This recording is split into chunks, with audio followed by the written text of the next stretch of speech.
Assalamualaikum warahmatullahi wabarakatuh. Salam sejahtera bagi kita semua. Halo Sobat Kurikulum di seluruh Indonesia, saya Laksmi Dewi, Kepala Pusat Kurikulum dan Pembelajaran. Mengawali tahun 2026, kami kembali menghadirkan Siniar Belajar bersama Puskurjar sebagai ruang berbagi informasi dan praktik baik dalam penyelenggaraan pendidikan di berbagai situasi. Pada episode kali ini kita akan membahas petunjuk teknis penyelenggaraan pembelajaran pada satuan pendidikan terdampak bencana. Ini merupakan upaya untuk memastikan hak peserta didik tetap terpenuhi melalui pembelajaran yang aman, fleksibel, dan berpusat pada kebutuhan murid, dengan tetap memperhatikan keselamatan dan dukungan psikososial.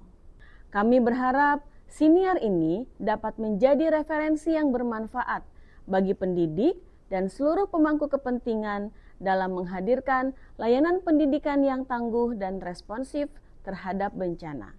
Mari bersama kita wujudkan pembelajaran yang aman dan berkelanjutan bagi seluruh peserta didik di Indonesia. Wassalamualaikum warahmatullahi wabarakatuh. Halo semuanya, selamat datang kembali di Belajar bersama Puskurjar. Dengan saya, Sasha Lauder, hari ini kita akan membicarakan topik yang menarik sekali. Indonesia, negara yang kita cintai, negara yang kaya, negara yang indah, tapi realitanya dekat sekali dengan berbagai bencana, mulai dari gempa, banjir, letusan gunung api, longsor. Ini adalah bagian yang harus kita hadapi. Di tengah situasi seperti ini, muncul jadinya satu pertanyaan yang sangat penting. Bagaimana caranya kita bisa menyiapkan anak-anak kita dalam menghadapi bencana yang mungkin akan terjadi di masa datang? Dan di episode kali ini sudah hadir bersama dengan saya ada Mbak Dwi dan Mbak Ari. Halo, terima kasih sekali sudah menyempatkan hadir hari ini. Nanti mungkin kita akan bahas lebih dalam seputar pendidikan kebencanaan dari sudut pandang yang mungkin lebih dekat dengan kehidupan sehari-hari ya. Jadi bagaimana nih seharusnya sekolah ini hadir pada saat bencana itu tiba dan apa yang dapat kita lakukan bersama agar anak-anak dapat menghadapi situasi darurat. Oke, kalau gitu. Pertanyaan pertama mungkin Sasha mau nanya sama Mbak Dwi dulu. Ya, boleh. Tahun 2025 kemarin, tahun yang cukup berat rasanya. Indonesia diterpa beberapa kali bencana. Mungkin bolak-balik kita melihat berita, kita melihat ada banjir besar di Aceh, tanah longsor di Pekalongan, gempa bumi di Bogor.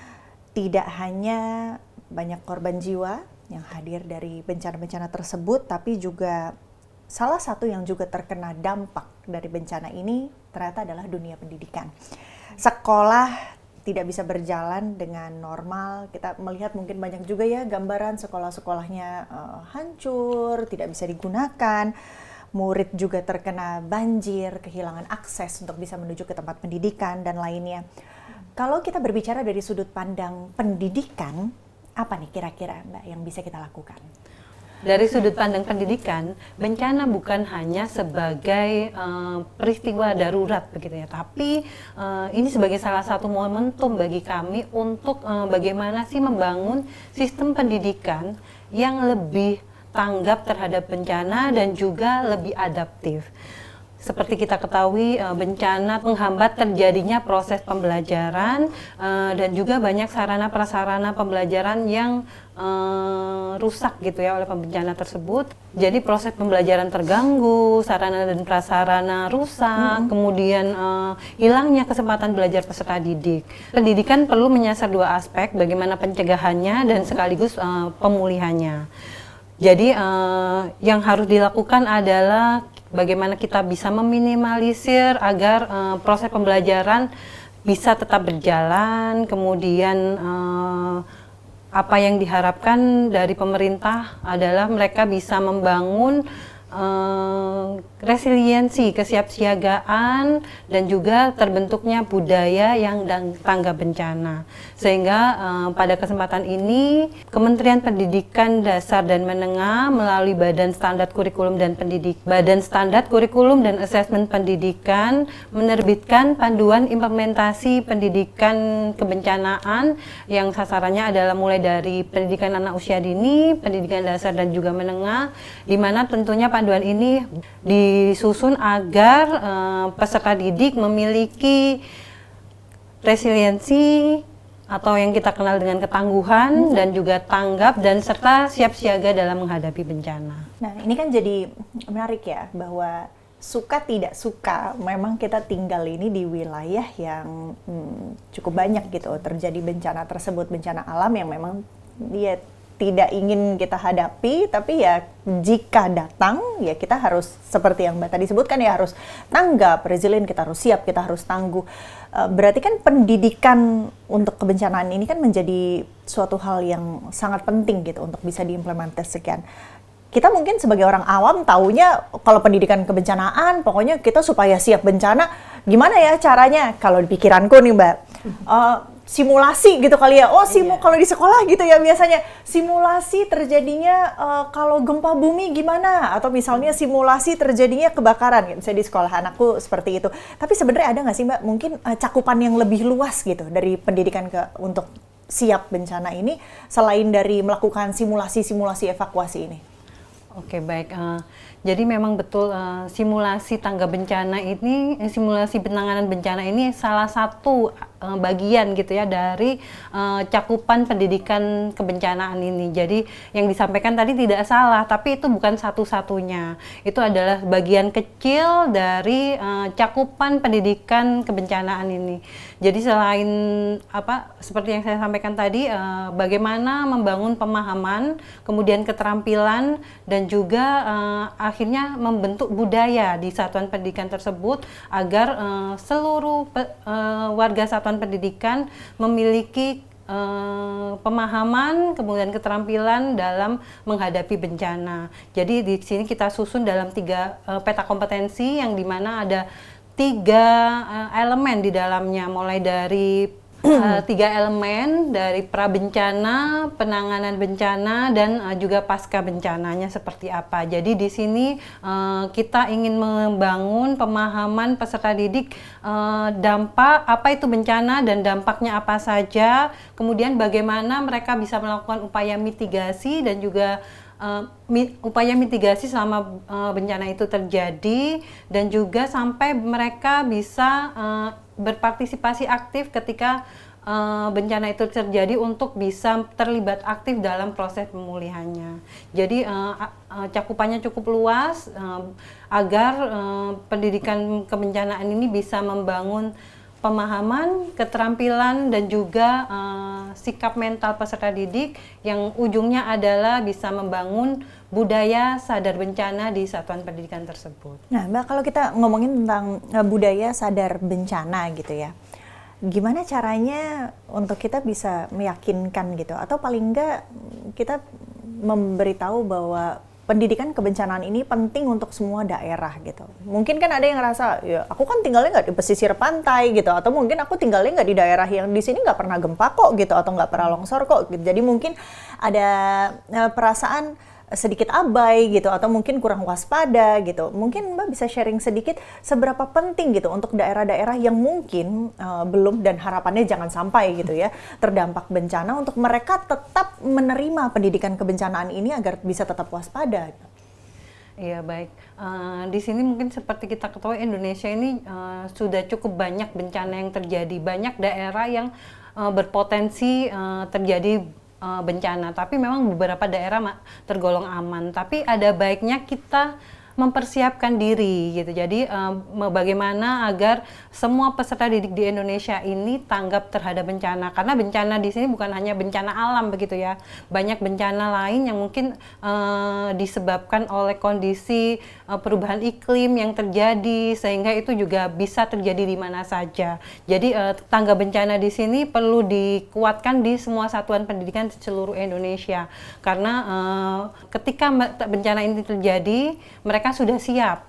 Kesiapsiagaan itu terbangun sehingga harapannya bisa meminimalkan resiko yang ditimbulkan dari bencana tersebut. Nah, termasuk juga Mbak, kalau misalnya kita tahu dari banyaknya bencana gitu ya, mungkin kita lihat terjadi di Indonesia, maka pendidikan kebencanaan ini kan semakin gencar juga dilakukan. Namun, dalam panduan implementasi, pendidikan kebencanaan ini disebut sebagai katanya proses jangka panjang. Nah, mungkin ini boleh nggak dijelasin maksudnya apa dan kenapa ini dikatakan sebagai proses ataupun project untuk yang jangka lebih panjang? Iya betul, karena yang disasar bukan hanya pemahaman. Kalau pemahaman mungkin kita bisa 1 atau 2 kali kegiatan itu bisa dibentuk pemahaman tersebut kan. Tapi di sini kita ingin membentuk budaya dan juga yang terakhir adalah sehingga dengan budaya tersebut terbentuk peserta didik yang tangguh gitu ya. Nah itu tidak bisa dilakukan dalam jangka pendek. Tentunya itu perlu dilakukan yang berulang kali dan inserting ke dalam proses pembelajaran sehingga nantinya peserta didik dan juga warga satuan pendidikan terbiasa melakukan hal tersebut dan memiliki keterampilan dan juga kesiapsiagaan dalam menghadapi bencana tersebut. Jadi ini bukan hanya membangun pemahaman, tapi bagaimana itu jadi budaya satuan pendidikan sehingga membentuk resiliensi atau ketangguhan sehingga nantinya mereka siap siaga dalam menghadapi bencana, gitu ya, kondisi apapun. Mbak, kalau tadi udah disebutkan bahwa prosesnya ini kan berarti jangka panjang. Karena mau dibuat sebagai budaya gitu ya, nggak cuma paham aja bencananya itu apa, terjadinya karena apa, harus ngapain, tapi pingin semacam berarti sudah ada di dalam dirinya gitu ya supaya dia selalu waspada, selalu siap. Berarti coba aku balik nih Mbak, apa nih kira-kira berarti yang bisa terjadi kalau pendidikan kebencanaan ini dijalankannya cuma pada saat bencana aja? Nah, ini yang mungkin pemahaman yang sering terjadi di lapangan gitu ya, bahwa ngapain belajar pendidikan kebencanaan, kita cukup siaga aja setelah bencana, kita cukup siap saja ketika bencana itu terjadi. Itu yang mungkin salah gitu ya Bapak Ibu, persepsinya yang salah gitu ya Mbak. Kita seharusnya mempersiapkan sejak dini gitu ya, bagaimana mereka paham kondisi bencana nantinya seperti apa, dampak bencana baik secara psikologi maupun secara fisik terhadap korban-korbannya seperti apa dan juga memitigasinya. Dan tentunya ini ketika mereka tidak dibangun dari awal dan hanya dilakukan saat pasca bencana saja, tentu itu tidak bisa terjadi. Jadi memang perlu dibangun, disiapkan sebelum bencana itu terjadi agar mereka memiliki kesadaran dan budaya tersebut bisa terbentuk dengan baik. Dan memang tidak hilang dari dirinya gitu ya, karena memang pendidikannya dilakukan secara berkala, ada atau tidak ada, harapannya tidak ada terus gitu ya bencana, tapi memang pendidikan kebencanaan ini dilakukan secara terus-menerus gitu ya, semacam sebagai pengingat aja juga gitu ya, sama aja lah mungkin konsepnya seperti kalau kita belajar bahasa baru gitu kan, pada saat sering dipakai ingat begitu udah nggak ada teman ngobrolnya, udah nggak dipakai ya lupa gitu ya. Jadi memang ini menjadi satu hal yang berarti penting sekali ya untuk bisa terus dilakukan, terus diterapkan gitu ya di satu pendidikan. Nah mungkin Sasha mau lanjut bertanya ke Mbak Ari di sini. Banyak guru bilang, aduh kurikulumnya kan udah padat gitu ya, ngajar ini aja udah harus kejar-kejaran untuk bisa lengkap mengejar semua materi, kurikulum untuk anak-anak gitu aja udah harus dibagi-bagi gimana supaya semua anak bisa mengikuti dengan baik. Gimana dong caranya untuk kita bisa memasukkan pendidikan kebencanaan ini tanpa menambah beban gitu dari para teman-teman guru kita? Oke, makasih Mbak Sasa. Jadi sebenarnya kita di dalam panduan ya, kita diminta untuk mengintegrasikan. Jadi peta kompetensi yang ada di dalam pendidikan kebencanaan itu kita integrasikan ke dalam mata pelajaran yang sudah ada.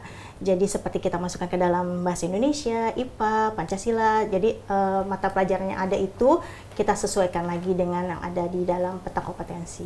Nah, ini jadi menarik nih kalau kita mau gali contoh sederhana bagaimana caranya mengintegrasikan pendidikan kebencanaan, tapi dalam kegiatan belajar sehari-hari. Kalau biologi aku udah lumayan ngerti lah Mbak. Ya, biologi udah masuk ya, namanya bencana gitu. Tapi bahasa Indonesia gimana caranya coba kita masukin ke dalam bahasa Indonesia? Iya, kalau bahasa Indonesia sih mungkin lebih sederhana lagi ya, karena ketika kita mempelajari teks prosedur gitu kan, nah kita bisa memasukkan wacana-wacana tentang bencana gitu kan. Iya, jadi misalnya kan teks prosedur, jadi teks prosedural bagaimana kita mengevakuasi, seperti itu sih. Gitu aja. Jadi menarik ya, karena kan apalagi dalam pelajaran bahasa Indonesia memang banyak teks, pemahaman akan teks gitu ya.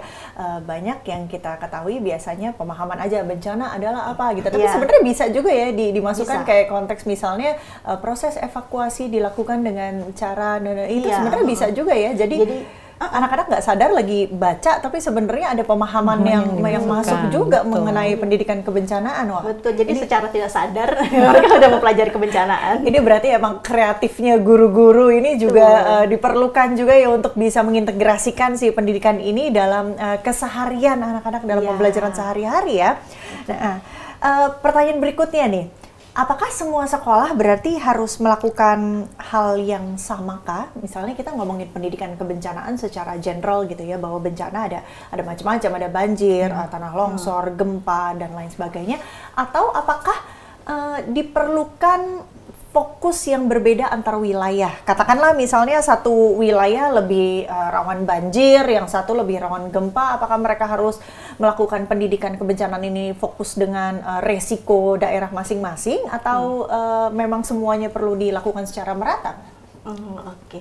Jadi kalau itu sih kasihan ya kalau semuanya harus dipelajarin. Jadi kalau kita lebih mungkin fokus. Jadi kita menganalisis dulu peta resiko yang ada di lingkungan sekolah, di lingkungan rumah di daerah kita lah gitu. Nah, di situ baru kita lihat jadi bencana apa yang paling berbahaya gitu ya. Jadi yang itu nanti yang kita disesuaikan. Jadi kita kontekstual. Jadi kita harus sesuai dengan keadaan di daerah masing-masing. Seperti itu sih Mbak Sasa. Jadi kita emang beda-beda, nggak mungkin sama gitu ya Mbak Dwi ya. Iya, betul sekali. Jadi disesuaikan dengan resiko bencana apa yang sering muncul di daerah tersebut, sehingga pembelajaran di tiap sekolah, satuan pendidikan atau daerah itu tentu akan beragam.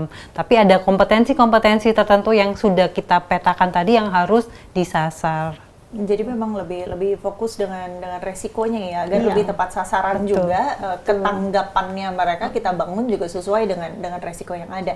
Nggak mungkin ya, mungkin anak-anak yang mungkin sekolahnya adanya di atas pegunungan, tapi kita fokuskannya terhadap bencana tsunami gitu kan, contohnya gitu. Jadi nggak masuk gitu ya, nggak cocok gitu.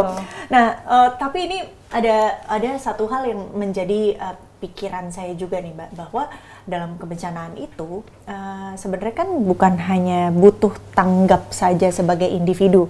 Misalnya kita udah siap nih, kita tahu, katakanlah gempa, carilah tempat kita bisa berlindung gitu ya misalnya. Itu kan sebenarnya yang dilakukan pada detik dan menit awal gitu.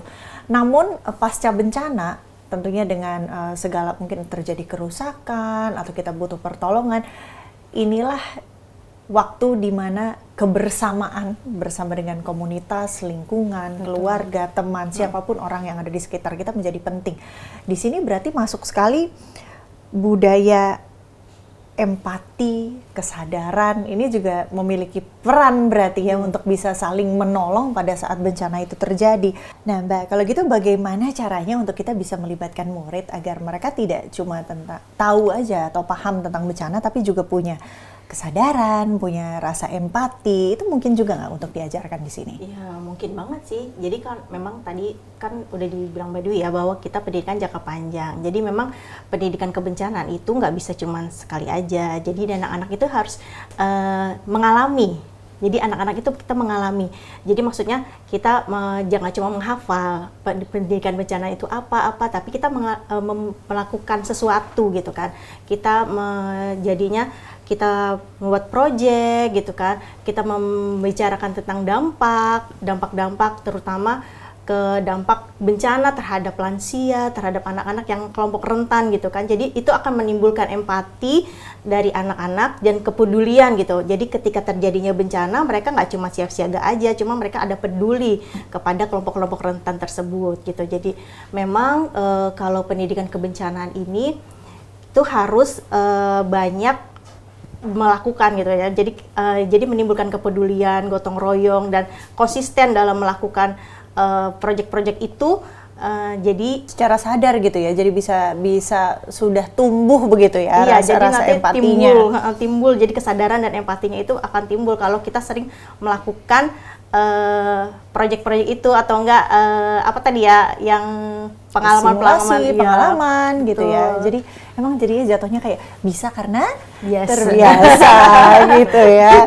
Nah, mungkin ada satu lagi nih. Kalau ini kan kita ngomongin tentang tenaga pendidik, gurunya, muridnya, kepala sekolah. Nah, kepala sekolah ada perannya juga nggak nih? Apa yang bisa dilakukan oleh kepala sekolah agar bisa turut berkontribusi dalam membangun budaya aman dan juga siap menghadapi bencana?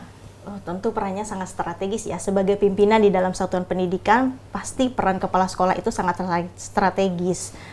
Karena dia juga sebagai pemimpin untuk mewujudkan sekolah aman bencana gitu. Jadi terus dia juga harus membuat kolaborasi dengan pihak luar, kemudian memastikan keberlanjutan program tersebut. Jadi kan kita harus itu semua berlangsung ya.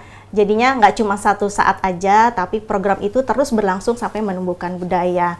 Mungkin Mbak Wi bisa menambahkan. Nah ini nih, gimana berarti membangun budaya tangguh bencana di satuan pendidikan? Berarti mulainya dari mana dulu sampai nanti akhirnya kemana, itu kurang lebih prosesnya jadinya seperti apa? Ya betul sekali tadi yang disampaikan Bu Ari ya.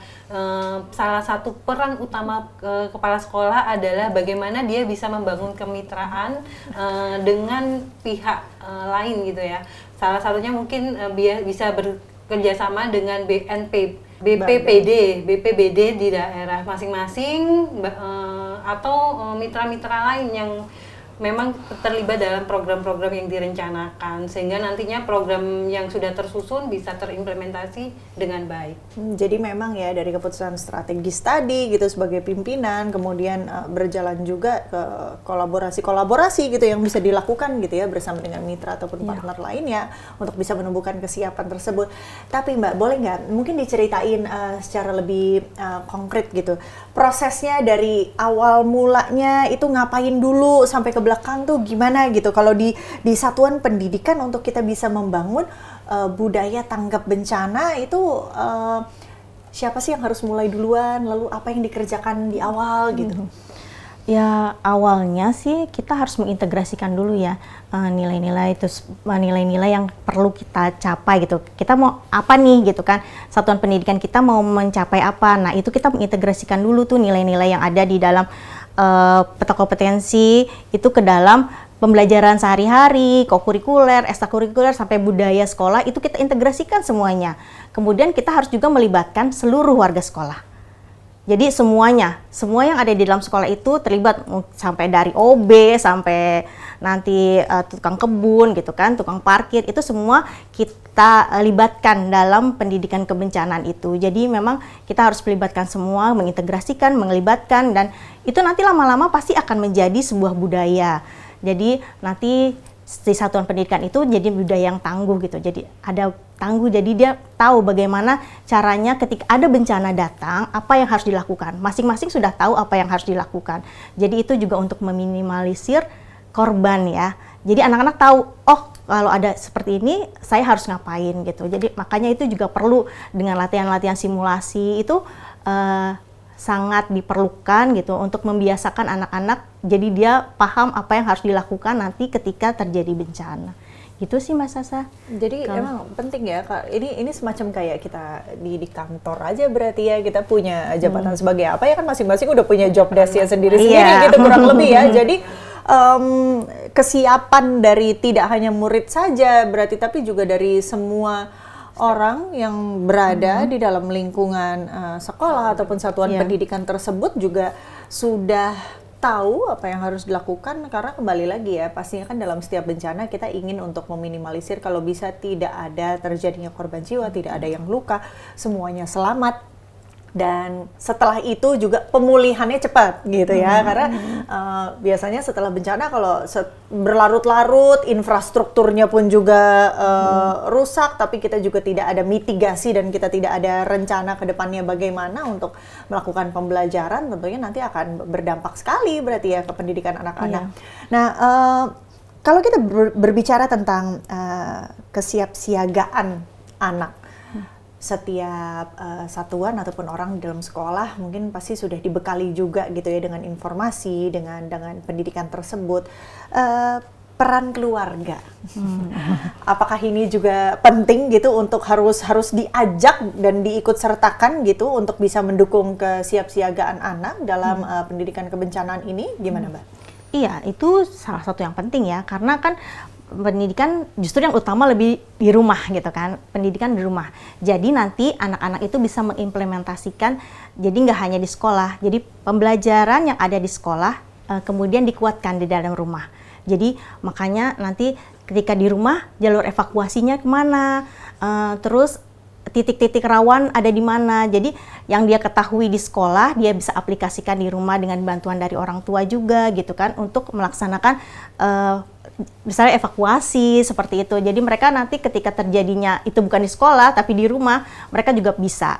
Jadinya mereka paham gitu kan bagaimana dia untuk mengatasi gitu kan, mengatasi nanti ketika air sudah mulai naik apa yang sudah harus dilakukan, ketika ada guncangan apa yang dia harus lakukan. Itu jadi itu sudah terbiasa. Jadi selain di sekolah, di rumah juga harus diulang kembali pendidikan tentang kebencanaan ini, Mbak. Mungkin ini semacam menjadi panggilan juga terutama ya untuk kita sebagai orang tua ya. Jadi untuk teman-teman, Bapak Ibu juga yang menyaksikan siaran ini, kalau kita ngomongin tentang kebencanaan, tentunya ini bisa menjadi topik obrolan juga pada saat anak-anak pulang sekolah gitu ya. Oh tadi habis ngelakuin, biasanya kayak anakku gitu ya, kadang kalau pulang sekolah suka cerita, Mami tadi aku habis simulasi kebakaran gitu di sekolah misalnya. Itu sebenarnya jangan berhenti di gitu, oke gitu, tapi mungkin bisa digali juga ya, disuruh ngapain tadi gitu, ngapain aja gitu ya. Terus kemudian mungkin titik kumpulnya di mana, terus habis itu apa aja sih sebenarnya step-stepnya gitu ya, bisa menjadi bahan pembicaraan juga dan sebagai pengingat juga agar sebagai orang tua pun kita juga siap supaya jangan sampai nanti amit-amit gitu ya terjadi bencana, malah anak yang mengingatkan kita dan menyiapkan kita. Betul. Oh gempa, Ibu turun gitu, seharusnya mungkin kan kita sebagai orang tua yang bisa turut melindungi anak gitu ya. Jadi memang berarti peran dari keluarga ini juga sangat penting sekali untuk kita juga bisa proaktif juga mencari tahu tentang pendidikan kebencanaan ini. Anak-anak kita pun juga dibantu dan disupport dengan pendidikan kebencanaan di satuan pendidikannya, sehingga pada akhirnya seluruh komunitas, masyarakat secara keseluruhan semuanya menjadi masyarakat yang tangguh dan juga yang resilient dan siap gitu ya untuk menghadapi bencana apapun yang mudah-mudahan tidak akan pernah menimpa kita semua gitu ya. Nah, kalau kita bicarakan lagi, lebih luas lagi nih, gurunya, kepala sekolahnya udah, gurunya udah, muridnya udah, orang tuanya juga udah nih, apalagi katanya kan kalau sekolah itu cuma berapa lama, 6 jam, 8 jam, sisanya 2/3 harinya kan sama orang tua di rumah gitu ya. Nah, tapi kalau untuk komunitas atau orang-orang yang berada di lingkungan sekitar sekolah gitu, itu bisa turut berperan nggak ya mungkin dalam pendidikan kebencanaan ini? Pasti kan mungkin sekolah ada yang di sekitar perumahan, atau mungkin sekolah yang di sekitar banyak orang yang jualan atau punya usaha apa, itu bagaimana komunitas dan masyarakat sekitar ini juga bisa turut serta? Iya, kalau karena bencana itu menimpa semua orang ya kan? Semua orang itu kan kena ya kan. Jadi nggak cuma di sekolah aja, tapi di lingkungan sekolah, di rumah gitu kan, itu semua bisa terjadi. Jadi memang peran komunitas itu sangat penting itu. Salah satu contohnya ya, untuk di satuan pendidikan, komunitas itu untuk membantu sekolah untuk mensosialisasikan, mengkampanyekan bagaimana apa yang harus dilakukan pada saat bencana. Kemudian juga dari misalnya dari BPBD itu memberikan sosialisasi kepada satuan pendidikan, kepada anak-anak, semua warga sekolah, bagaimana cara evakuasi, bagaimana mengenali tanda-tanda bencana gitu. Nah, itu disosialisasikan kepada seluruh warga sekolah. Kemudian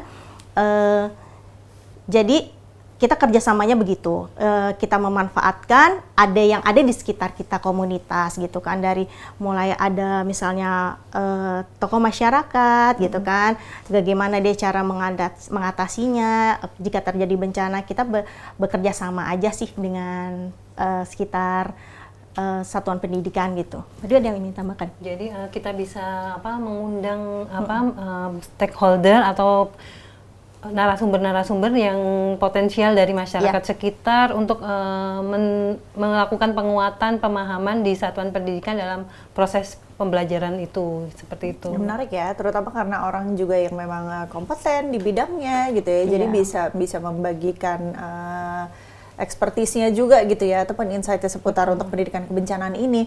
Nah, sama kita kan sekarang juga sebenarnya sudah hidup di era digital nih ya, apalagi anak-anak zaman sekarang ya, apalagi kalau anak-anak sekolah sekarang, murid-murid apa-apa udah kayaknya nggak bisa hidup tanpa internet ya Mbak ya.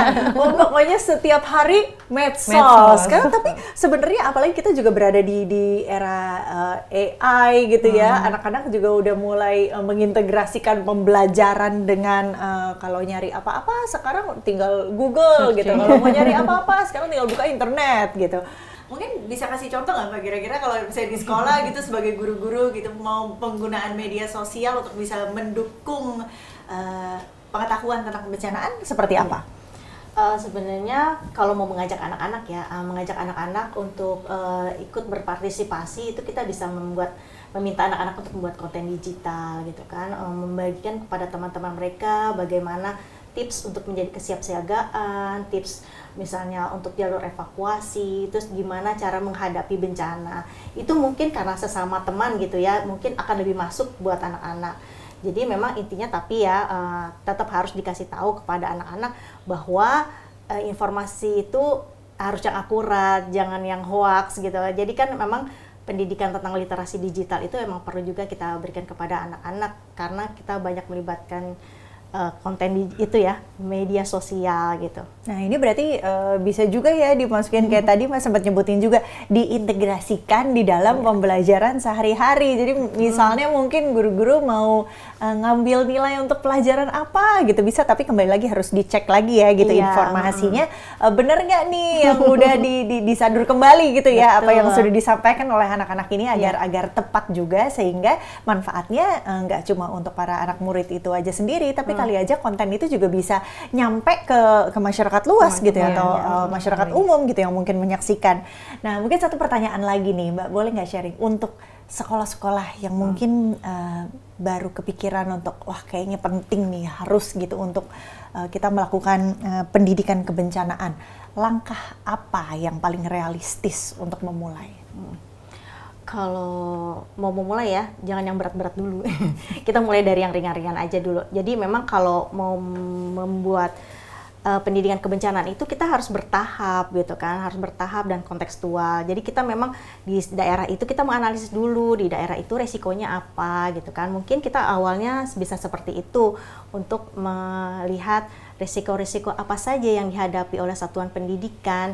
Nah itu yang akan kita buat menjadi pendidikan kebencanaannya. Intinya sih kita memang harus konsisten aja melakukannya. Kembali lagi ya, jadi intinya mulai aja dulu, lakukan aja dulu dengan hal-hal yang simple, hal-hal yang mudah gitu, dan ajak semua pihak gitu untuk bisa tumbuh kesadarannya bahwa memang ini adalah hal yang perlu sekali kita lakukan, lebih baik dilakukan sekarang, jangan sampai terlambat gitu ya.